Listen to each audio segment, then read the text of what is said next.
기력이 없을 정도까지 울었다고 합니다. 너무너무 슬퍼했다는 거죠. 아마도 다윗 인생의 가장 큰 실패감과 가장 큰 공경이라고 말할 수 있을 것 같아요. 여러분, 우리 삶에 어서 오세요, 선이. 진이도 어서 와.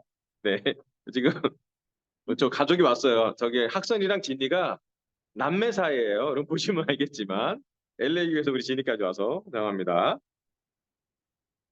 여기 말씀에 보면 다윗의 삶에서 여러 가지 공경이나 여러 가지 고난인데 그 중에 고난의 정도가 좀 아주 큰 건 중에 하나가 이 부분이었어요.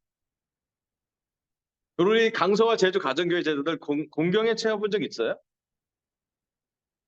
네. 언제 저희 어떤 공경이 있었나요? 어떤 고난? 여러분이 좀 힘들었을 때. 대입 실패. 재수했구나. 수원대 아멘. 또 우리 안에 잠깐 여유 있게 생각해 보세요. 우리가 어떤 공경에 좀 처해 봤었는지, 어떤 고난이 우리한테 왔었는지. 아유, 왜 인간관계, 뭐 가정의 고난들, 또 건강, 재정, 뭐 병원에 간 거, 심지어 이별, 사별, 여러 가지 우리 삶에 여러 인생을 오래 살다 보면 기쁜 일은 좀 잠깐인 것 같고요. 고난이 되게 많고 또 고난의 깊이가, 공경의 깊이가 여러 가지로 복잡 다단한 어려움이 우리 삶에 옵니다. 그래서 공경에 처한 사람 있다면 환영합니다. 아마 이 설교는 좋은 소식이 많은 사람들보다는 힘든 것의 연속이었던 사람들한테 되게 특별한 설교라는 생각이 들었어요. 특히 최근에 강서와 제주 가정교회 제자들은 저는 고난이 연속된 걸 느낍니다. 그잖아요, 여러분? 작년에 뭐 소식 나면 끝날 줄 알았잖아요. 그런데 그 소식에 이으로 우리는 통장을 잃는 그런 고난을 당하고요. 그리고 나서 또 작년 7월에 저희는 어떤 사건을 겪습니다. 그리고 그거 끝나지도 않았는데 저도 되게 어려운 시간을 겪고 어쩌면 오늘까지 2024년 4월 14일 오늘까지 우리 삶에 문제 중에 또 문제, 고난 중에 또 고난이 있는지도 모르겠어요. 오늘 이 말씀을 통해서 여러분 이 말씀이 좀 들어오신다면 여러분 마음을 이 말씀에 좀 연다면 말씀을 통해서 다윗과 함께 고난을 빠져나오는 것을 본경에서 빠져나오는 것을 우리 강서와 제주교회가 함께 했으면 좋겠어서 이 말씀을 준비했습니다. 자, 다음 슬라이드 넘기죠. 사무엘상 30장 6절부터 8절 이걸 한번 읽어볼게요. 오늘 제일 중심되는 구절입니다. 사무엘상 30장 6절 8절 군인들이 시작 군인들이 저마다 아들 딸들을 잃고 마음이 아파서 다윗을 돌로 치자고 말할 정도였으니 다윗은 큰 공경에 빠졌다.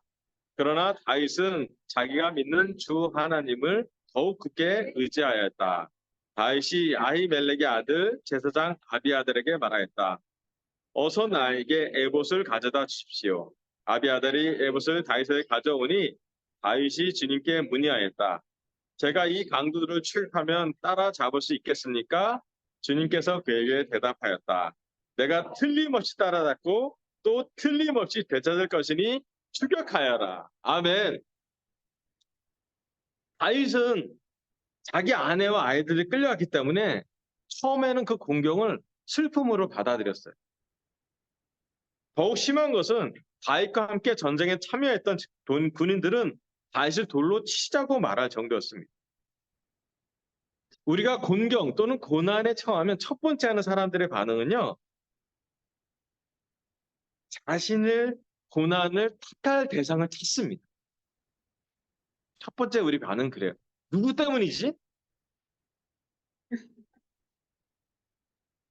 요즘 한국 사회를 보면요. 정말 많은 분노가 있지 않습니까? 탓할 사람들이 있어요. 최근에 또 우리 어, 투표가 있었잖아요. 그분들 잘못일까요? 네, 일부 있어요. 택시기사 아저씨들은 다 그대로 욕을 하세요. 청와대 지금 안 계시고 그분 문제 좀 있잖아요. 우리 모두 문제가 있는데 사실은 우리가 고난과 공경은 사랑의 본능인 것 같아요. 누구를 탓하고 싶은 마음이 들어요. 다윗과 다윗의 부하들도 다르지 않았습니다. 아마 다윗의 부하들은 그렇게 했을 거예요. 다윗이 전쟁에 참전하라고 얘기하지 않았더라면 적어도 우리는 우리 아내와 아이들을 지킬 기회라도 있었을 것이다. 내가 싸웠을 수 있어. 보호할 수 분명히 있었을 거야. 그래서 다윗과 함께 전쟁에 참가한 것이 그 원인이 그 결정을 한 주체가 다윗이었어. 다윗한테 돌로 치자고 했을 때 그들의 군인들이 그 마음이 됐을 때 어땠을까요? 슬픔 다음엔 그 슬픔이 분노가 됐을 때는 걷잡을 수 없습니다. 여러분 슬픔이라는 엔진에 분노라는 그 불이 딱 붙으면 그 기름을 붓는 게 엄청난 거예요. 폭발력이 대단합니다. 그 와중에 그 부하들이 막 울다가 막 지쳐서 분노하면서 돌을 들려고 하는 그 와중에 다윗은 무엇을 했나요?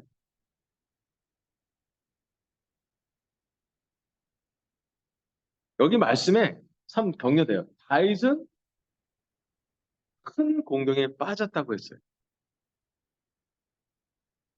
그런데 그 다음에 아주 중요한 단어가 그러나 여러분 다윗과 다윗의 부하들의 가장 큰 차이점이 여기에 있습니다. 공경에 처한 다윗이 첫 번째 했던 건 뭐냐면 자기가 믿는 주 하나님을 더욱 굳게 의지하였다고. 그리고 얘기합니다. 대제사장 아비아탈에 가서 에봇을 가져다 주십시오. 그리고 나서 하나님께 물어봐요. 내가 추격하면 잡을 수 있겠습니까? 근데 하나님 이렇게 얘기해요. 참 신기해. 하나님이 정말 이렇게 말했는지 모르겠어요. 내가 틀림없이 따라잡고 또 틀림없이 되찾을 것이니 추격하여라. 하나님이 틀림없이 두 번 말했을까요?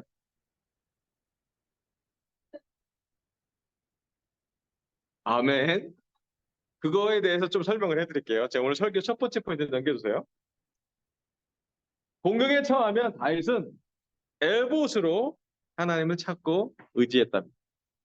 에봇이 뭐냐면 이 집 대제사장이 입은 옷에 약간 뭐랄까 조끼 같은 추가 달린 그 옷이에요. 자, 에봇 좀 넘겨주세요. 다음 설명 넘겨주세요. 예, 이게 제사장의 예복이에요. 그 이스라엘 지금 제사장도 이 예복을 입습니다. 뭐 위로부터 뭐 쫙 나와 있어요. 그 중에 이제 우리가 볼 거는 요 부분이에요. 그 흉패를 앞으로 그 조끼 앞에 입는 예복 같은 게 있어요. 이게 뭐냐면 청색, 자색, 홍색, 글씨대로 짠 옷 같은 앞치마 같은 옷인데요.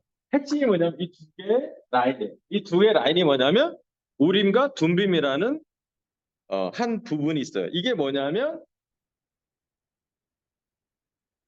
우림이라는 뜻이 뭐냐면 빛의 복수형. 둠빔이라는 뜻이 뭐냐면 완전 그런 뜻이에요. 이것으로 물어보는 거예요.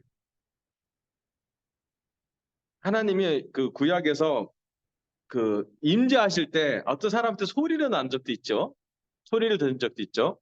그런데 하나님이 다윗한테 나타날 때는 대제사장이 이 의복을 입고 아비아달이 그 의복을 입고 에봇을 입고 물어보는 거예요.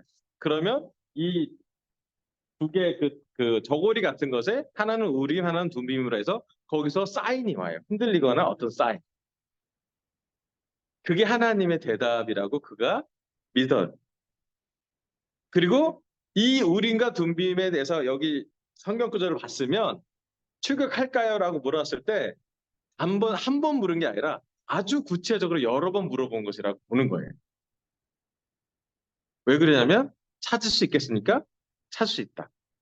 언제 가면 됩니까? 출격해도 됩니까? 지금 가면 됩니까? 다윗이 대제사장의 에봇을 통해서 하나님이 정한 통로예요. 내가 이것을 통해서 나타나겠다고. 그때 OX의 방향을 설정하는데 여기서 보내줬어요. 자, 다음 슬라이드 당겨주세요. 출애굽기 3장 7절에서 9절을 읽어볼게요. 주님께서 다시 말씀하셨다. 나는 이집트에 있는 나의 백성이 고통받는 것을 똑똑히 보았고 또 억압 때문에 괴로워서 부르짖는 소리를 들었다. 그러므로 나는 그들의 고난을 분명히 안다.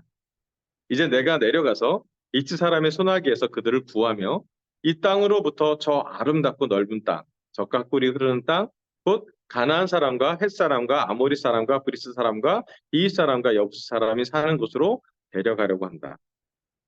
지금도 이스라엘 자손이 부르짖는 소리가 나에게 들린다. 이집트 사람들이 그들을 학대하는 것도 보인다. 아멘. 하나님은 하나님의 백성의 괴로움과 고난을 분명히 듣고 보고 심지어 공감하고 계십니다. 어려울 때 우리가 많이 자주 하는 실수는 누구를 탓하려고 하거나 분노로 가거나 또는 그 어려움을 해결할 수 있는 사람을 찾을 때가 많아요. 본능적으로는 그렇습니다. 괜찮습니다. 하지만 다윗이 했던 그러나의 행동, 하나님을 찾고 하나님이 정한 그 어떤 방법, 대제사장이 입은 옷, 그 다음에 거기에 에봇을 가져와서 우림과 둠빔을 통해서 하나님한테 여쭙니다. 그럼 하나님께서 첫 번째로 우리가 아셔야 될 거는 뭐냐면 우리의 고난을 보고 계시다는 거예요. 공경에 처한 경우, 많은 경우 우리는 우리 스스로의 고난만 보기에 쉬워요. 우리 고난에 우리가 함몰될 때가 많습니다. 그리고 나서 어떤 일이 되냐면 자기 연민에 빠질 때가 많아요. 내가 왜 그러지? 죄책감에 빠질 때도 많고요. 자책할 때도 많아요. 그런데 하나님은 특히 다윗은 자기의 잘못을 다 자기 부하들이 돌을 들여서 해결하려고 할 때도 첫 번째로 했던 건 분명 자기 잘못이었겠죠. 하지만 그가 하나님과 하나님의 방향을 찾았다는 거지. 자, 다음 슬라이드 넘겨주세요. 이건 제가 영적으로 33년 동안 얻은 제 확신입니다. 제가 깊은 묵상을 했어요. 고난에 처할 때마다 나는 왜 그럴까라고 생각해 보면서 이건 제가 제 마음에 있는 아주 깊은 몇 번 내가 죽을 뻔할 때 느끼는 제 마음을 적어 놓은 거예요. 여러분, 공경은 때로는 우리를 바닥으로 끌고 가게 합니다. 바닥에 있어서 좋은 점. 제 개인적으로 이게 바닥의 확신이라고 이름을 붙였어요. 여러분, 이 8가지를 잘 기억하시면 좋아요. 첫 번째, 바닥에서는 더 내려갈 것을 걱정하지 않는다. 왜냐하면 이미 낮은 것이기 때문에. 바닥으로 내려가야 하는 거예요. 두 번째, 바닥에서는 두려움이 오히려 적어진다. 왜냐하면 더 내려갈 곳이 있는 곳에 두려움도 있는 것이다. 세 번째, 바닥에 서면 보통 몸은 위로 향하게 됩니다. 아래를 보지 않는 것만으로도 아주 놀랍고 훌륭한 선택이에요. 네 번째, 바닥은 발이 다 있어요. 그래서 오히려 평온합니다. 바닥에 발이 닿기 때문에 침착할 수 있어요. 자, 영적으로 한번 생각해 보세요. 자, 그 다음에 바닥에 있으면 누가 옆에 있든지 상관없습니다. 비교나 경쟁을 피할 수 있습니다. 체면이나 눈치가 거의 없어요. 다른 사람이 안 보인다는 거예요. 그 다음에 바닥에서는 겸손해집니다. 그래서 오히려 누구에게나 배울 수 있는 태도가 바닥에 있으면 생겨요. 그 다음에 바닥에서는 거품이 빠집니다. 무슨 소리일까? 우리한테 난 소린가? 거품으로 올라가지지는 않습니다. 바닥에는 사람들이 찾지 않기 때문에 인기가 없어요. 자, 마지막으로 바닥에 있는 사람은 본능으로 알게 됩니다. 사람의 도움은 별 도움이 안 돼.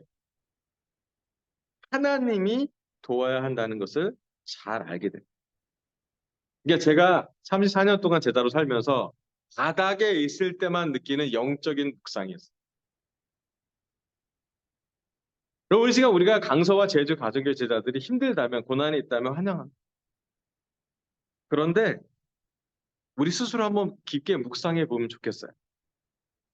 차라리 우리가 영적으로 바닥으로 내려가는 게 나을 수도 있어요.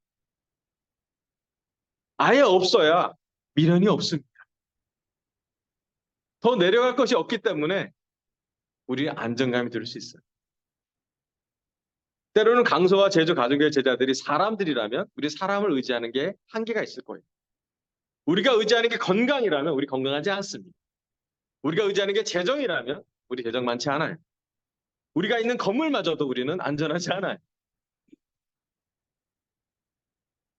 그런데 그렇다면 차라리 얽매이기보다 사람들한테 도움을 청하는 것도 너무 중요하겠죠. 하지만 첫 번째로 우리가 해야 될 것은 차라리 바닥으로 내려가서 바닥의 확신을 가져가면 좋겠습니다.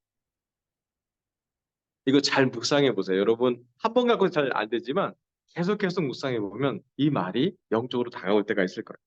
오늘 공경에 처했다면 우리 강서와 제주 가정교제들 모두 그 고난의 통로로 바닥에 내려가서 안간힘으로 지금 어떻게 하려고 하지 말고 다윗처럼 에봇을 찾아서 에봇을 입은 사람한테 다윗에 가서 하나님을 묻고 물어봅시다. 추격해도 될까요? 하나님이 대답하십니다. 틀림없이 찾을 거고 또 틀림없이 회복할 겁니다. 자, 하나님처럼 다윗처럼 하나님을 보고 의지했으면 좋겠습니다. 자, 다음 슬라이드 넘겨주세요. 사무엘상 30장 9절부터 15절입니다.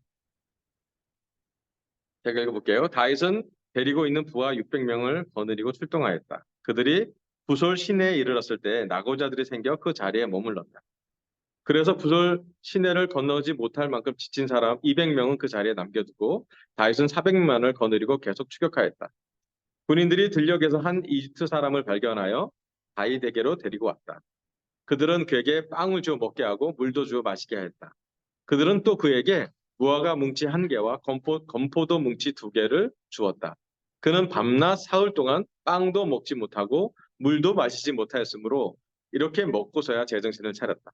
다윗이 그에게 물어보았다. 너의 주인이 누구이며 내가 사는 곳은 어디냐? 그가 대답하였다. 저는 이집트 소년으로서 아말렉 사람의 노예로 있었습니다. 사흘 전에 제가 병이 들자 저의 주인이 저를 버리고 갔습니다. 우리가 습격한 지역은 그렛 사람의 남부 지역과 유다 지역의 갈렙 사람의 남부 지역이며 시글락도 우리가 불질렀습니다. 다윗이 그에게 또 물었다. 내가 나를 그 습격자들이 있는 곳으로 데려다 주겠느냐? 그가 대답하였다. 저를 죽이지 아니하시고 저를 주인의 손에 남기지도 아니하시겠다고 하나님의 이름으로 저에게 맹세하시면 그 습격자들이 있는 곳으로 모시고 가겠습니다. 아멘. 다윗이 하나님께 의지하고 나서 물어봐서 추격해도 되겠냐고 가라고 하나님이 대답했습니다. 그리고 추격을 시작합니다. 처음에 600명을 데리고 시작해요. 그런데 몇 명이 지쳤어요? 여러분, 여러분 스타트가 600명인데 200명이 빠져 시내를 부솔 시내라는 시내를 못 건너요. 다윗이 격려되겠어요? 여러분, 분노가 있거나 슬픔이 있는 사람들한테 지치면 더 힘든 거예요. 야, 그런데 그 시내를 건너서 400명은 데리고 가는데 거기에 게임 체인저가 와요. 터닝 포인트가 될 사람입니다. 근데 어떤 모양으로 오냐면 소년이고 노예인데 병이 걸렸고 3일 동안 밤낮 못 먹고 못 마신 사람이 와요. 이게 얘가 터닝 포인트야, 얘가. 자, 설교 두 번째 포인트 남겨주세요.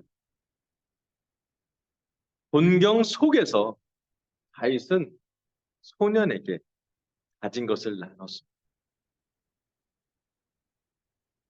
때로 우리가 고난 중에 공경 속에는 자기 보호 본능이 들어서 자기 연민에 빠져서 어쩌면 우리가 우리 셀프리티, 우리 구덩이에 우리가 빠져서 못 나올 때가 많아요.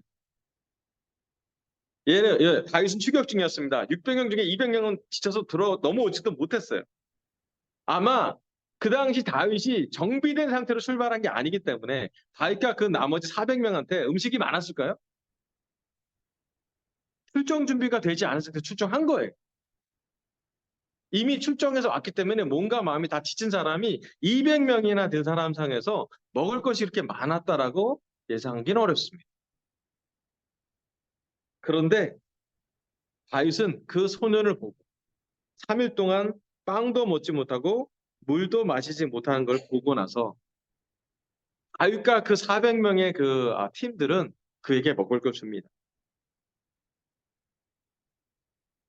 하나님을 의지하는 사람은 고난 중에서도 곤경 중에 속에서도 곤경이 지난 다음이 아니라 곤경 속에서도 줄 것이 있어. 사탄이 우리에게 많이 유혹을 주는 건 뭐냐면 성공한 후에 교회를 돕겠다는 마음이에요. 아멘. 내가 돈을 많이 벌었을 때 교회에 기부할게요. 내가 시간이 많이 나면 봉사할게요. 사탄이 우리에게 주는 무기는 오늘이 아니라 내일 영적으로 사는 거예요. 다이어트랑 비슷해요. 다이어트는 언제부터? 오늘은 아니죠. Not today. 다윗은 3일 동안 못 먹은 노예 소년에게 가진 것을 나눴습니다. 이 작은 행동이 그 전체 전쟁이 다윗과 그 군인들이 그 아내와 아이들과 노인까지 포함한 그 성에 살던 모든 재앙의 모든 고난의 정점의 터닝 포인트가 이 아픈 소년에게 달려 있습니다. 이집트 주인은 소년이 병을 들자 버리고 갔대요. 하지만 추격하던 다윗은 사실은 적이잖아요. 상대잖아요. 그런데도 이 소년에게 먹을 것을 줬어요. 조건적이지 않다라는 거예요. 하나님 같이 대해줬다는 거예요. 그리고 이 소년에게 먹을 것을 주고 여기 보면 무화과 한 뭉치랑 건포도 2개 있다고 그러잖아요. 그게 뭐냐면 지휘관들이 갖고 있는 유일한 먹을 것이에요. 무화과를 아무나 주지 않았대요. 빵이나 이런 것들은 물은 군인들이 줬을 거고 아마 다윗은 자기가 갖고 있는 마지막 것을 줬다라고 신학자들은 주장해요. 자기가 먹을 거를 줬어요. 그때 다윗한테 하나님은 추격전에 아주 중요한 터닝 포인트를 줍니다. 다음 장에 넘겨주세요. 제가 우리 강서교회 제자들이 고난이 끝난 게 아닙니다. 우리 문제가 다 해결된 거 아닌 거 알아요. 건물도 문제가 있고 여러 가지 문제가 있는 거 알아요. 하지만 올해 1월부터 하나님이 저한테 주신 하나의 비전과 계시는 젊은 사람을 도와주라는 얘기를 제안을 받았고 저와 아내가 완전치 않지만 도와주고 있어요. 감사한 건 뭐냐면 3월 달에 우리 정현아 자매, 정교준 형제 딸을 세례를 받고요. 또 지난 2주 전에 김민준 형제, 김영철 형제의 아들이 세례를 지난주에 받았어요. 특히 민준 형제 세례 때는 한 150명 온 것 같아요. 세례 보려고. 캠퍼스 한 3, 40명, 틴 한 20명, 그 다음에 민준이를 주일학교 때부터 자랐게 했던 모든 주일학교 선생님, 틴 선생님, 그 다음에 그 대준형 알고 있는 모든 사람들, 그 다음에 그 갈비토까지 다. 제가 그때 느꼈어요. 한 팀, 한 캠퍼스가 세례 받으면 그 공동체가 다 반응합니다. 그때 막 영철이 형이 울면서 얘기했던 모습. 이건 이제 그 캠퍼스인데요. 뭔지 알죠? 몰아주기. 느껴지죠? 애들 다 자기 생각 일로 몰아줘야 돼요. 힙한 사진이에요. 젊은 사람 찍는 거. 그럼 제가 느끼는 건 우리 한국 교회에 터닝 포인트가 어디에 있을까라고 물어보면 물론 강서 제주에 터닝 포인트가 있을 거라고 생각합니다. 우리 가정에도 있을 거예요. 하지만 우리가 추격해서 잡아야 될 게 뭐냐면 이 소년에게 먹을 것을 줬던 다윗처럼 우리 팀, 우리 주일학교, 우리 캠퍼스, 우리 젊은 세대들한테 하나님이 주라고 있을 것이 있을 거예요. 저와 우리 강서 제주 제자들한테 무화과 한 뭉치랑 건포도 2개는 있을 거예요. 많지 않을 거예요. 많은 건 아닐 거예요. 하지만 어린 소년에게, 아픈 소년에게 주인이 버리고 간 그 노예에게 우리가 뭐 하나 줄 수 있을 거예요. 감사한 건 캠퍼스에 어제도 십자가 공부 한 명을 더 했고요. 남자 성역 공부 둘, 여자 성역 공부 둘, 뭐 회복 공부도 있고요. 필요가 많아요. 하지만 하나님께서 뭔가의 터닝 포인트를 주고 있음을 저는 개인적으로 경험하게 되었어요. 그리고 감히 강서와 제주 가정교제들도 우리가 이 소년 게임 체인저가 되는 터닝 포인트를 그걸 한번 바라봤으면 좋겠어요. 아름답지 않아요. 예쁘지도 않아요. 터닝 포인트처럼 포장되지도 않았어요. 하지만 이 어린 소년, 아픈 소년이 이 전쟁에 아주 큰 영향을 주게 됩니다. 우리도 그것을 한번 봤으면 좋겠어요. 자, 다음 슬라이드 넘기세요. 사무엘상 30장 10절 9절 제가 읽어볼게요. 그는 다윗을 인도하여 내려갔다. 그 습격자들은 블레셋 족속의 땅과 유다 땅에서 약탈하여 온 많은 전리품을 가지고 사방으로 흩어져서 먹고 마시며 큰 잔치를 벌이고 있었다.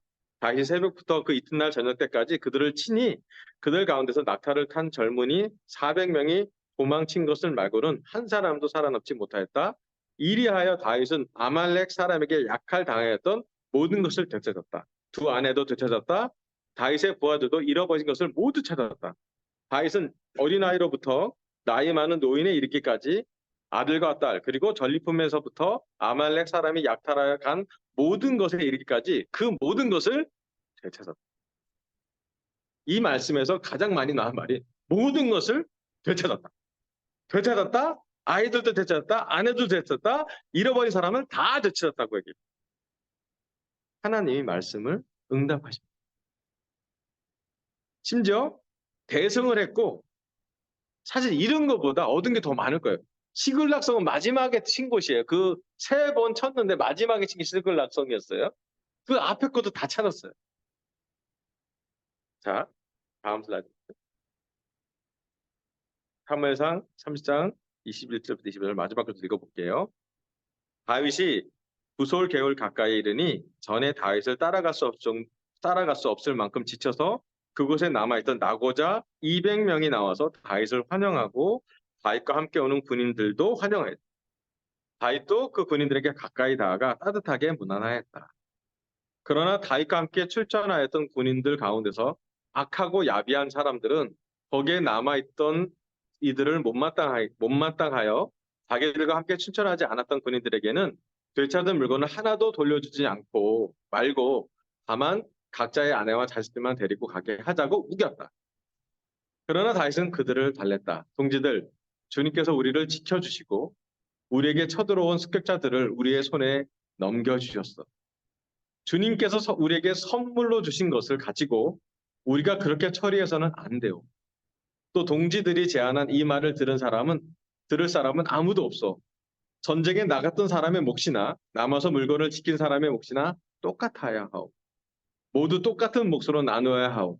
25절. 다윗이 이때 이스라엘에서 정한 것이 율례와 규례가 되어 그때부터 오늘날까지 지켜지고 있다. 아멘.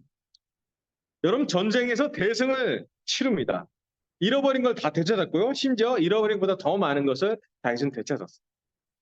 그런데 되찾자마자 좀 부응하자마자 바로 그 안에 내분이 생깁니다. 어떤 내분이요? 400명과 200명에 다스리려고 하려면 누가 이겨요? 다스리려고 하면 짤 승리예요. 400이 3분의 2잖아. 그런데 전리품을 나누는데 예민한 상황이 됐을 때 아마 그 사람들 마음속에도 지쳐서 못 왔지만 낙오자들에 대한 태도가 있었던 것 같아요. 하지만 다윗이 어떤 태도를 갖고 있는지 우리한테 되게 중요한 마지막 포인트에 넘겨서요. 곤경이 지나고 다윗은 하나님의 은혜를 기억했다. 곤경과 고난을 지나게 된 다윗, 대승을 한 다윗, 수많은 전리품을 가진 다윗은 승리 후에 중요한 건 하나님의 은혜를 기억했다. 개인적으로 저는 우리가 고난이 지나고 난 뒤가 가장 위험하다고 생각합니다. 승리가 있다면 그 뒤가 영적으로는 좀 어려운 상황일 수도 있어요. 왜냐하면 우리가 고난과 공경 속에서는 아까 나온 바닥의 확신처럼 우리가 하나님을 의지하고 찾습니다. 왜냐하면 사람이 도움이 안 되기 때문에. 하지만 우리가 좀 더 편해지고 좀 더 부유해지고 고난이 지났을 때 사람들의 습성이 어떻게 변하나요? 사실은 우리가 승리를 경험한 다음에 더 무서운 건 승리 때문에 하나님을 떠난 사람이 많아요. 고난 때문에도 하나님 떠난 사람도 있겠지만요. 신기하게도 분열 때문에 하나님 떠난 사람도 있어요. 우리가 영적인 많은 승리를 경험했어요. 우리 교회 역사에서. 많은 사람을 세례줬고 그 세례 오늘도 아까 우리 96년, 97년 세례 우리 선홍 얘기하고 95, 6, 7 세례본을 얘기했는데 우리가 많은 승리를 경험했어요. 자, 그때보다 우리는 아는 것도 많고요. 경험한 것도 많고요. 사실 우리 개인적으로 하나님이 결혼도 시켜주고 아이도 주고 많은 것을 주셨어요. 차도 없던 우리가 차가 생겼어요. 부유해졌어요. 그런데 오늘 우리는 하나님의 은혜를 얼만큼 기억하나. 다윗은 하나님의 은혜를 기억하고 똑같이 나눠야 된다고 얘기해요. 그리고 똑같이 나누기 때문에 그들은 모두 하나가 될 수 있었어요. 그럼 우리가 혹시 하나님에게 받은 것을 자꾸 우리 것으로 하나님이 주신 승리를 자꾸 우리 것으로 생각할 유혹을 사탄이 줄 거예요. 예, 물론 강서와 제주 가정교회 제도는 부유하지 않습니다. 네, 동감해요. 뭐 우리가 너 나눌 게 많다고 생각하지는 않아요. 하지만 많지 않지만 우리에게 있는 모든 것은 하나님의 은혜로 주어진 거 아닙니까? 우리 것이 아니라 하나님의 것입니다. 내 가정이 아니라 하나님의 가정입니다. 내 사람이 아니라 하나님의 사람입니다. 내 딸이 내 아들이 아니라 하나님의 아들과 딸입니다. 내 돈이 아니라 하나님이 주신 재물이고요. 내 시간이 아니라 하나님이 이렇게 허락한 시간이에요. 여러분 우리는 청직으로 살아고 선한 관리인으로 살아고 성경은 얘기하고 있습니다. 여러분 우리가 만약에 전리품이 있다면 하나님이 주신 승리 때문에 받은 은혜가 있다면 나누십시오. 여러분 거저 받은 게 있다면 거저 주십시오. 인생까지 주지 말고 똑같이 나눠주세요. 여러분 전쟁을 치르다 보면 구솔시대를 건너지 못한 낙오자들이 있을 거예요. 저는 강속의 낙오자들도 생각해요. 기도하고 있습니다. 우리 함께 했다가 지금 함께 하지 못한 사람도 기억해요. 여전히 그들을 위해서 기도하고 있는지. 여전히 우리가 승리했을 때 그들과 기쁘게 똑같이 다윗처럼 나누고 싶은지. 제가 한 가지 믿는 건 다윗과 같은 마음이 있을 때 하나님이 고난에서부터 고난 속에서 본경을 시작할 때 본경 속에서 본경이 끝나고 나서도 하나님의 역사를 보게 될 겁니다. 자, 마지막 슬라이드 넘겨주세요. 오늘 하나님은 저의 입술을 통해 강서와 제주 이웃초청 주일 예배 때 이 말씀을 전하게 했습니다. 공경에서 빠져나오는 다윗. 첫 번째, 공경에 처하면 다윗은 에봇으로 하나님을 찾고 의지했습니다. 오늘 우리 강서와 제주 가정교회 제자들이 공경에 처했다면 차라리 그 고난의 통로로 바닥으로 가서 다윗처럼 에봇을 통해서 하나님을 찾았으면 좋겠습니다. 두 번째, 곤경 속에서 다윗은 소년에게 가진 것을 나눴습니다. 공경에서 다윗처럼 우리가 예쁘지 않고 지치고 있는 작은 소년을 만났을 때 우리가 가진 것을 나눌 수 있으면 좋겠습니다. 세 번째, 공경이 지나고 다윗은 하나님의 은혜를 기억했습니다. 하나님이 은혜를 준 것을 다윗은 기억했으니 우리도 은혜 받은 것을 기억하고 은혜로 받은 것을 거저 나누시길 바라면서 설교를 마치겠습니다. 성찬을 위해서 기도하겠습니다.